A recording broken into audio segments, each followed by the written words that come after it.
Brian, I just got a question from the people of the world who may be questioning your authenticity.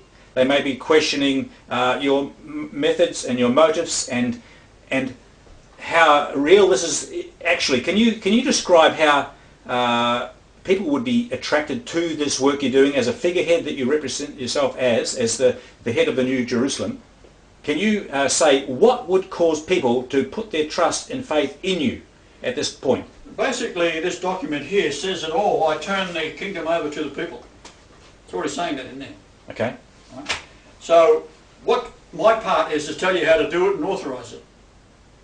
So if you come up with some brilliant ideas, you take it to the hierarchy, might be 50 wise people, men and women, and they think, yeah, great idea, we'll take it to our superiors with 10 above them, and they thrash it out and say, that's a great idea, we should take it to the old fellow. And he'll look at it and say, hey, that's a good idea. And we authorise it, and that's how it goes. So I don't actually decide anything, I just authorise it. Nothing will get past me which is evil. Nothing. So you can say, well, what would give me any influence over the masses in the world? Well, the stuff that I'm saying, anyone else would be dead within minutes.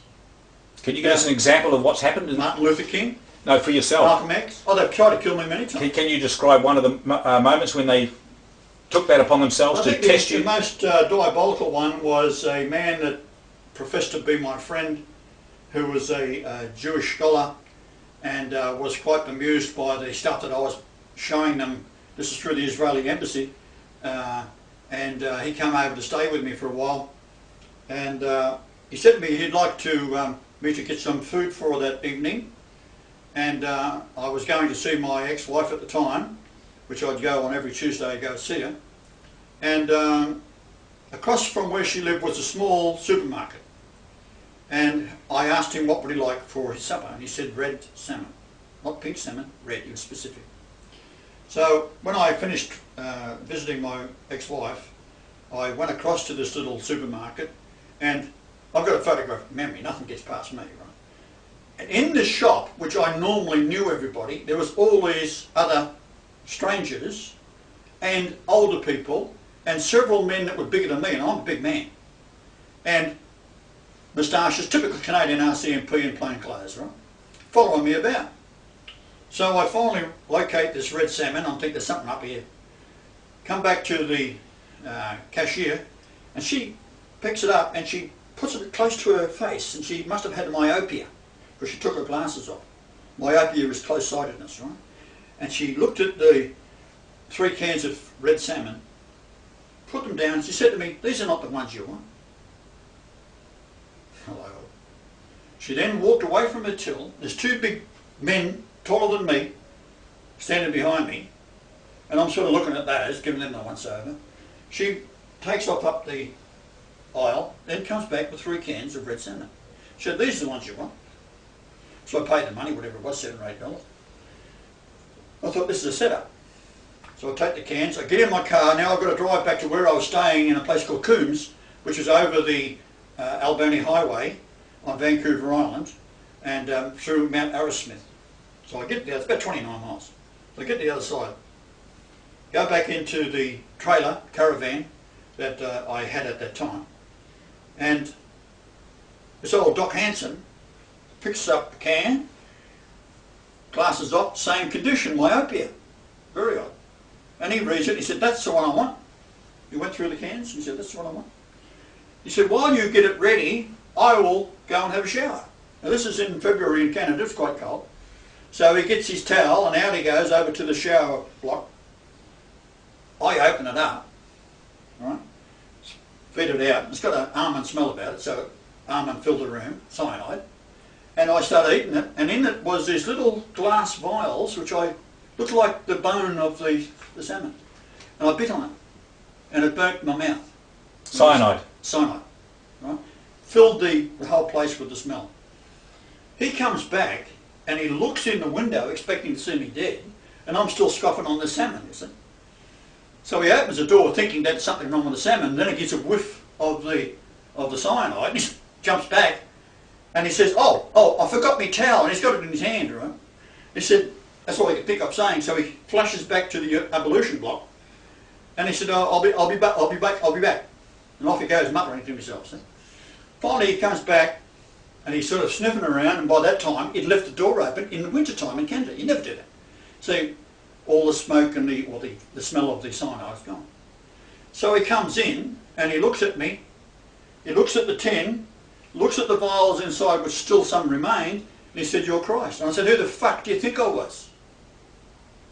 And that was one attempt to kill him. Okay, so that's a story you've told me many, many more.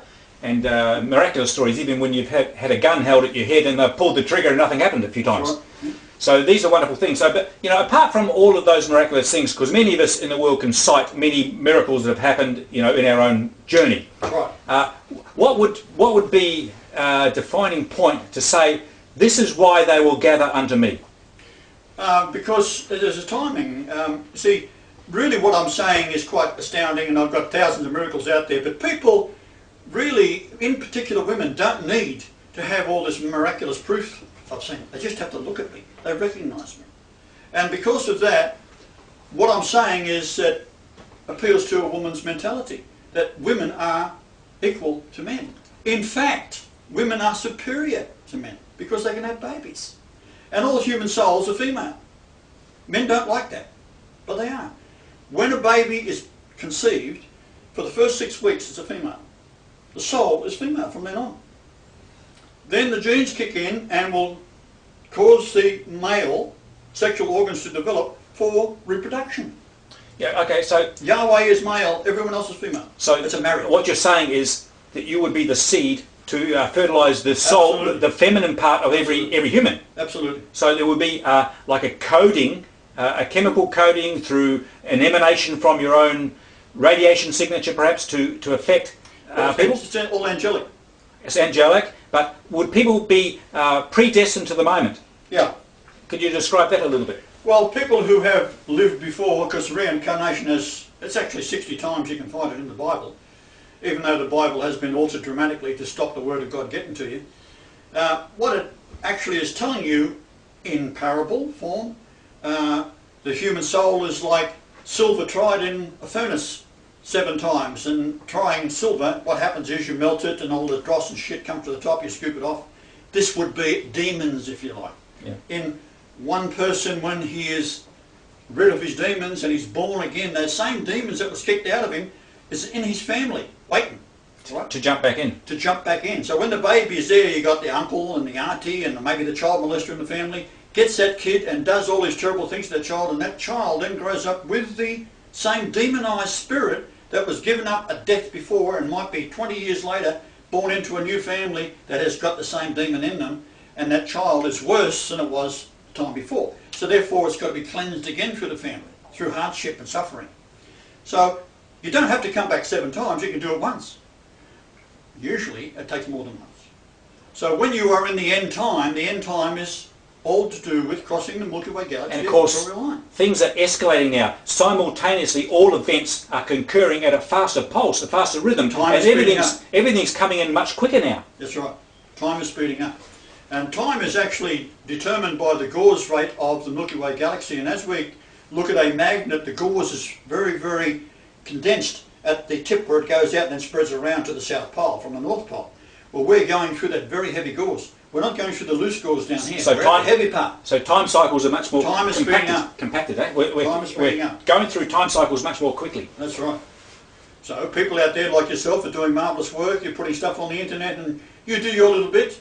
And you might not be right 100% of the time. It don't matter. You are talking. That's the most important thing. Like I've always said when I first started getting on the internet, it don't matter what you say about me as long as you're talking about me. So I say I'm Jesus, I'm Christ, I did this, I did that. And people say, this is fucked in the head. Good. Go tell everybody else that this person in Australia who is fucked in the head is saying he's the Lord. You'll find, however, that what I've been saying, there's so much of it, we've got, put my name in brackets, Brian Leonard Marshall, without the Golightly, and it comes up 440,000 times on the internet. It's more than Elvis Presley. Well, of course, he died. Yeah. So that's what it's all about.